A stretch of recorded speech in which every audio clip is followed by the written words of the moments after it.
Hello guys, welcome back to our next video and today we are talking about Solos episode 1. So get set go.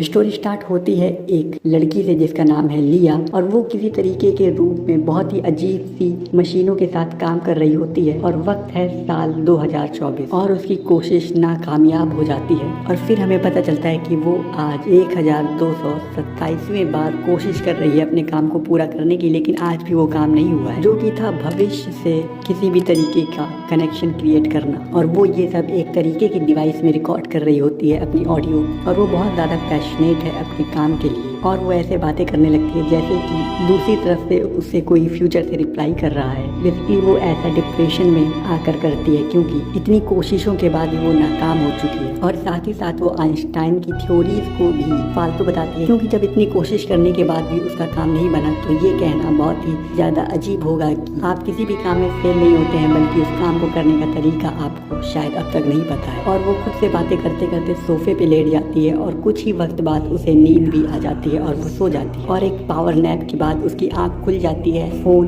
Ring tone से, क्योंकि उसकी बहन का call आया है जो कि अपनी माँ की देखभाल कर रही होती है अपने घर पर। और लिया की मॉम एक बहुत ही रेयर डिजीज से जूझ रही है। बेसिकली ये डिजीज एक नर्वस सिस्टम डिजीज है जिसमें मसल्स बहुत ज्यादा वीक हो जाती है और बहुत ही अलग अलग तरीके के पेन होते हैं। लिया की बहन रैकेल उसे फोन करती है उसकी माँ से बात कराने के लिए क्योंकि उसकी माँ बहुत ज्यादा परेशान है और दर्द में है इस वक्त। लिया अपनी माँ को हौसला देती है और कहती है कि बहुत ही जल्द सब ठीक हो जाएगा। और बातें करते करते ही उसके दिमाग में कुछ ऐसा आ जाता है जिससे वो बहुत ज्यादा शॉक हो जाती है क्योंकि ऐसा लगता है कि उसे कोई क्लू मिल गया है उसकी प्रॉब्लम को सॉल्व करने के लिए। और वो वापस अपने सिस्टम पर जाती है और कुछ कोऑर्डिनेट इंटर करती है और देखते ही देखते उस मशीन में हलचल बढ़ जाती है और सारी लाइटें ब्लिंक होने लगती हैं जैसे कि कुछ होने लग रहा है और स्पीकर से कुछ आवाजें आने लगती हैं जिसका रिप्लाई लिया देना शुरू करती है। और वो ये पूरी तरीके से कंफर्म नहीं कर पाती है कि वो आवाज फ्यूचर से आ रही है या नहीं, इसीलिए वो कई बार रिपीट करती है क्या तुम मुझे सुन रही हो, क्या तुम मुझे सुन रही हो। और वो आवाज बहुत ज्यादा सिमिलर है लिया की आवाज से। और थोड़ी देर बाद एक्साइटमेंट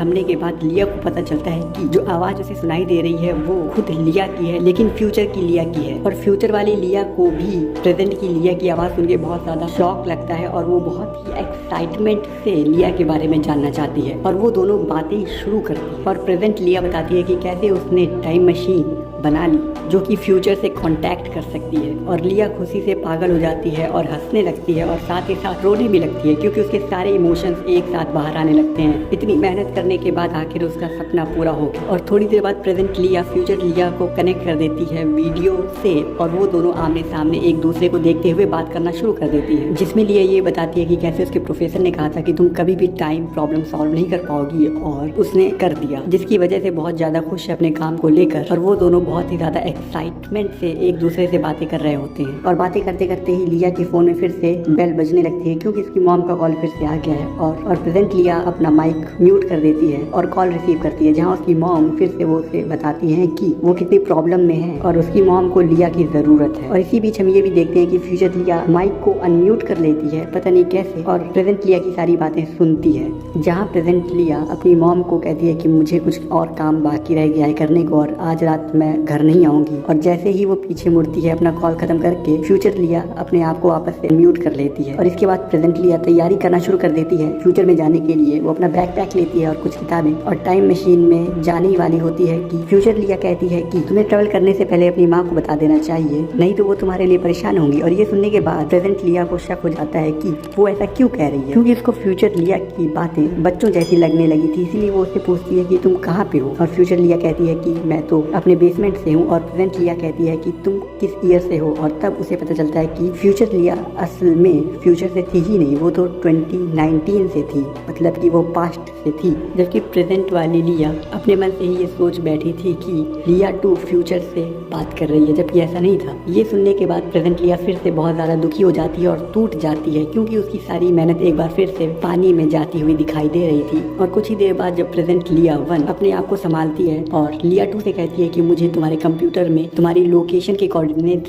चाहिए ताकि मैं उस लोकेशन से आगे के वक्त में कांटेक्ट कर सकूं। लेकिन लिया 2 से अपनी बातों में घुमा रही होती है कोऑर्डिनेट्स नहीं देने के लिए, और लिया 1 कहती है कि अगर तुम मुझे कोऑर्डिनेट्स बताओगी तो मैं तुम्हें फ्यूचर की कोई भी बात बता दूंगी। और इसके बदले में लिया 2 पूछती है कि गेम ऑफ थ्रोन्स का एंड कैसे हुआ था, और लिया 1 उसे बताती है बहुत ही गुस्से में कि गेम ऑफ थ्रोन्स का एंड कैसे हुआ था, और उसे कोऑर्डिनेट्स मिल जाते हैं। और जब वो कोऑर्डिनेट्स कंप्यूटर में डालती है तब वो कोऑर्डिनेट्स वर्क नहीं करते हैं, जिससे लिया 1 और ज्यादा गुस्से में आ जाती है और लिया 2 से पूछती है कि तुम्हारे कोऑर्डिनेट्स वर्क क्यों नहीं कर रहे हैं, जबकि लिया 2 कहती है कि मेरे कोऑर्डिनेट्स तो बिल्कुल सही हैं। और इसके बाद जब लिया फिर से उसके दिमाग में कुछ आता है तब वो फिर से अपने कंप्यूटर में कुछ कोऑर्डिनेट्स डालती है, एल्गोरिथम रन करती है और फिर से वो मशीन ऑन हो जाती है। और इस बार फिर से एक लिया 3 आ जाती है स्क्रीन पर जो बताती है कि वो 2019 से है, इसका मतलब वो पास्ट से है। और लिया 1 कहती है कि अगर तुम पास्ट से हो तो लिया 2 ऐसा क्यों कह रही है कि वो भी पास्ट से है। और तब हमें पता चलता है कि लिया 2 असलियत में फ्यूचर से थी और वो झूठ कह रही थी कि वो पास्ट से है। और जब लिया 1 लिया 2 से पूछती है कि तुमने झूठ क्यों बोला, और इसके बदले में लिया 2 लिया 1 से